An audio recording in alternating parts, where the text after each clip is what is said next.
The Russian disinformation campaign has already begun. There has been a 2,000% increase in Russian trolls in the last 24 hours. Therefore, we will keep you all abreast of the facts moving forward. Trust me, I'm from the government. Make sure you only get your facts straight from us. Well, we're going to give you a different kind of facts today on this show. I really wanted to get you up to date on Syria and just give you my opinion about it. I think it's going to turn into a catastrophe. I think it was catastrophic failure rather than mission accomplished as Trump claims. Rather than trust POTUS as QAnon says, we are going to do the opposite until proven that we should trust POTUS. I think that's the way to look at things. I'm your host, Nathan Soltman. That is my producer, Doshi. This show is brought to you by Truth Revolution Clothing, my little clothing company. I wore my Russian bot shirt today because that's effectively what I am today. If you go to that website, truthclothing.io, you can find t-shirts, mostly real. Truth Matters and Russian bot are the featured ones. If you're a size small or medium, there's one medium European size, first edition LTVT. Those are the ones printed in the UK. Just thought I'd let you know, those are signed, numbered, stamped, and then we have Doshi stickers and everything else. So if you buy something from that store, the proceeds go directly to this show's host, the main designer, and Doshi. So, and you get something that's pretty cool at the same time. So as long as we're done with that, I have some stuff to go over. We had a precision military strike, they'll tell you. A one-time, one-off strike. We're not trying to change the Assad regime. Suddenly, that's the word from everybody. We're not trying to change the Assad regime. We're just acting out of moral obligation and righteous moral obligation to shoot down facilities that allegedly produce chemicals. And that is supposed to set back the chemical weapons program. So I'm just going to tell you, it's a failure from every way you look at it, because Brennan is on Meet the Press today admitting that this does nothing for our chemical weapons program. Let me play you that first. This is from Meet the Press today with Chuck Todd. At the time when they claimed that we were destroying them? Well, it's not certain that they were hiding any chemical weapons. The ability to reconstitute a chemical weapons program is, I think, pretty easy. And just the way there were strikes that were taken last year by the Trump administration, continued use of them. And I'm sure this strike, which was a tactical and surgical success, has been a setback to the program. But that doesn't mean that the Syrians cannot recreate the chemical weapons to use once again. What was And next, Chuck Todd asked him, so what was the point of doing what we did? And he says, no, I think the president did the right thing. I only want to play 30 seconds because Meet the Press does come after you for copyright. So I think I'm okay with fair use for that. He says, pretty easy to reconstitute it. Here are all the things that went wrong. We basically told Russia, totally telegraphed the attack with Donald Trump's tweet, for one thing, saying missiles are coming, and then coordination with the Russians, effectively telling them we weren't going to go after any Russian targets. So then what they did is they took all of the assets from the Syrian military, moved them to where they would be around Russian targets so we couldn't possibly strike them. They basically knew the facilities in advance that were going to be targeted. So if they had any chemical weapons, which I don't think there's any evidence that they do, then they could have moved them ahead of time. And in any case, it's easy to restart it. So, and in any case, what's the result? This is a headline from Zero Hedge. People dancing in the streets. Syria, Russia, Iran shrug off Trump's airstrikes. This was the day after. You have, first of all, video of Bashar al-Assad walking without security into the state capital, I suppose, or this, where his offices are. You can see. Very choreographed on one hand.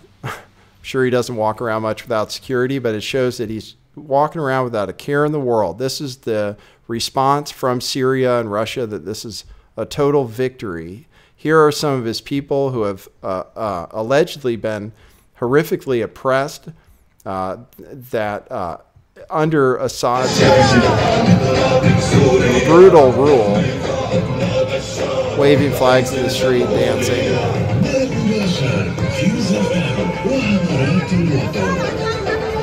One of the reasons they're dancing is because there's word, the Russians and the Syrians claim, they shot down about 2/3 of the missiles that came in, including all the missiles headed toward one of the targets. That's what Russia claims. We claim 0. So it's a victory to them, besides the fact they took down the missiles they claim. They claim that.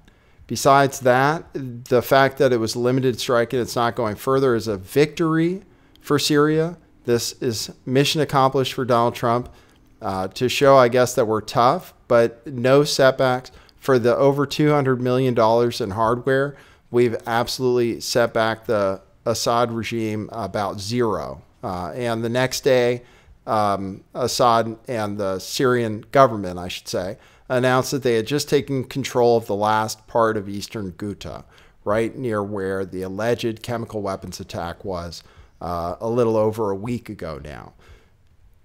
Here's another headline from today from the Washington Post. Syria's Assad in a good mood, scorns U.S. weaponry after airstrikes.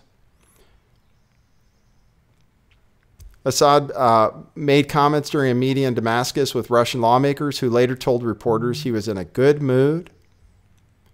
Footage of the meeting shows him smiling and laughing as he met with Russians. The day after the strikes, which Trump called an enormous success.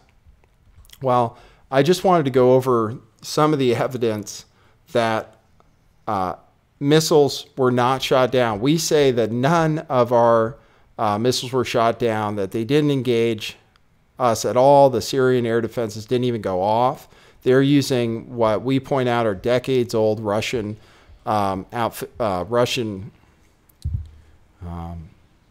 what do you call it? Well, whatever, anti-aircraft equipment, S-120s and 200s, not the new S-300 and S-400, which are apparently pretty awesome. They claim with just those weapons that they shot down 71 of the cruise missiles. We say 0.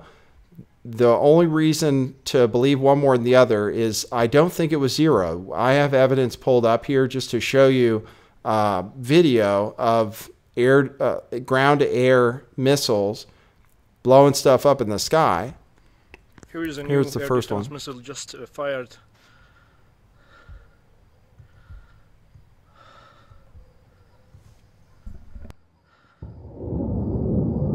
Boom. God bless you. God bless you. Fuck those American bastards. Commentary is good on that one too.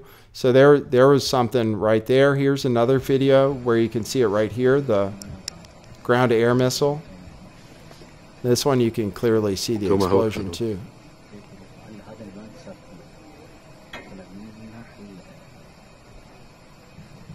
Boom. So I'm inclined to think that they might have hit some. And here's one more video.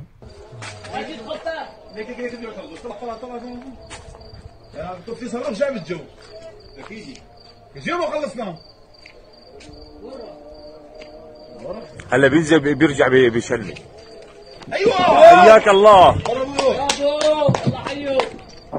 Boom.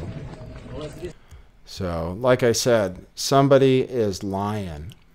And now this was all in retaliation, we're told, for the alleged Syrian chemical weapons attack in eastern Ghouta, in Duma. The OPCW, the Organization for the Prohibition of Chemical Weapons, is there on the scene now. They got there yesterday. We assume they're doing their investigation already. Meanwhile, the Russians have released video. This is some of the video here of 2 doctors who were there at the scene, or medical professionals, with subtitles here, explaining what they were doing at the hospital and what happened. And both of them say that, well, you can read a little bit of what he's saying.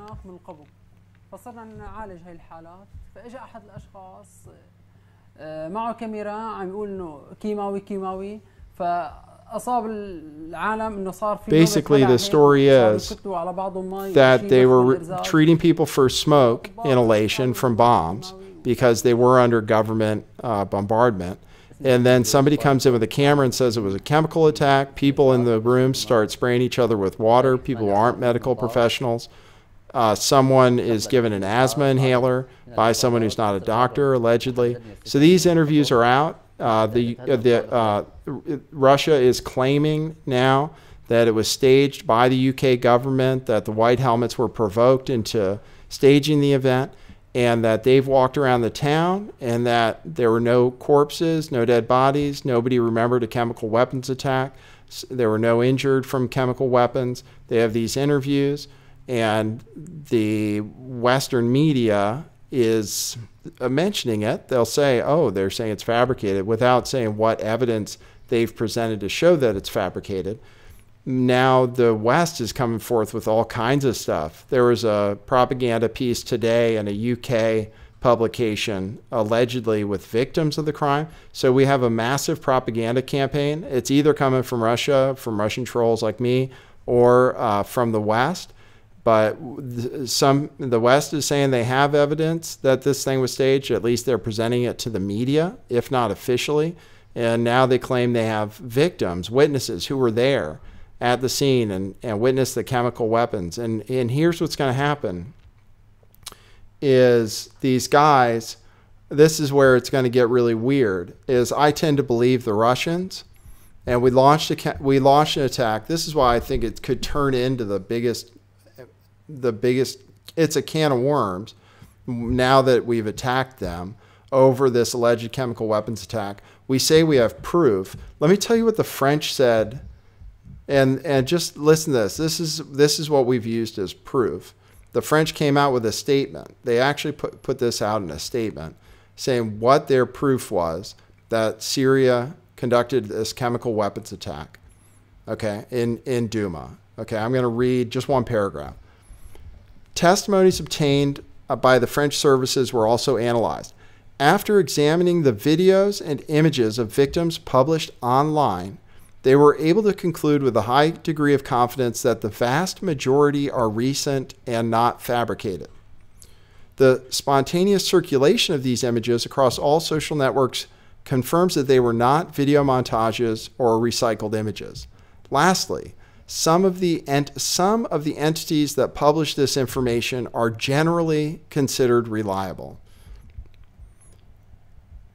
First of all, their investigation is based on pictures and videos posted online, of which they've determined with pretty high confidence that the vast majority are recent and not fabricated, which means that some of it was not recent and fabricated. And lastly, some of the entities that publish this information are generally considered reliable. They analyzed images and video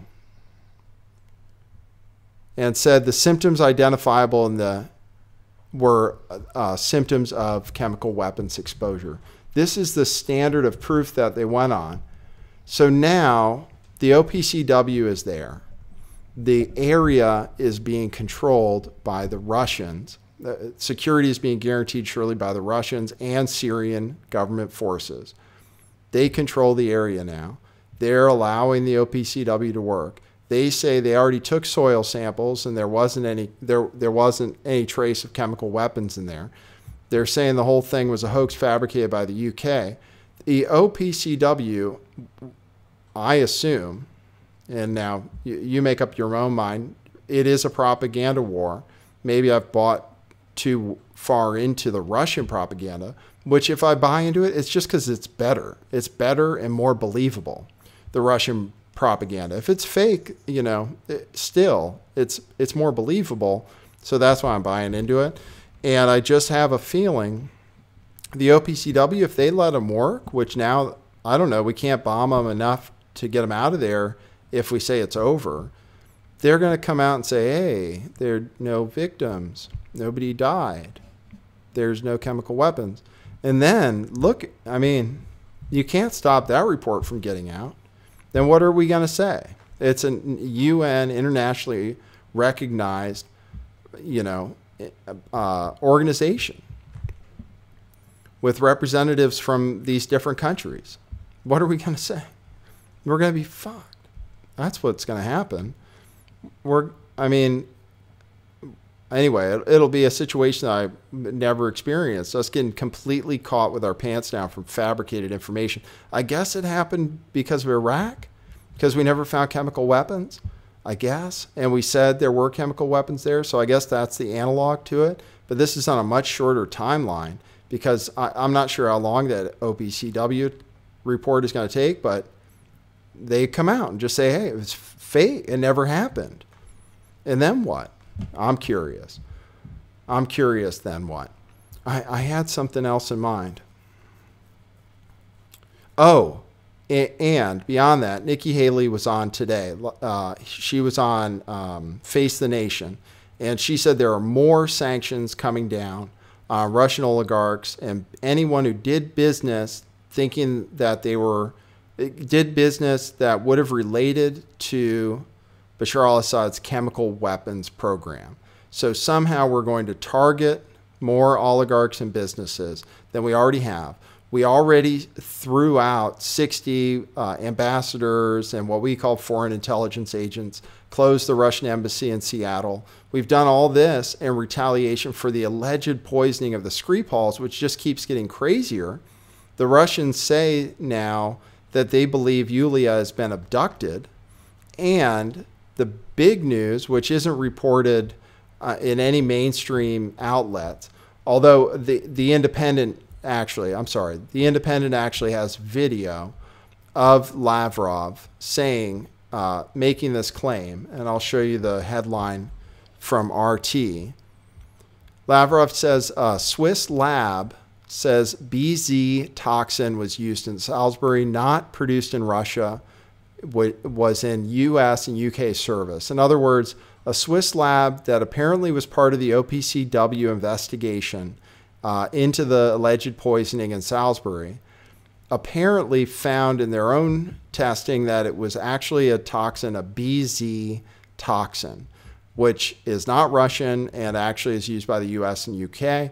Lavrov explains the way it works, that it's active in 30 to 60 seconds. It incapacitates a person, and it takes about 4 days to recover.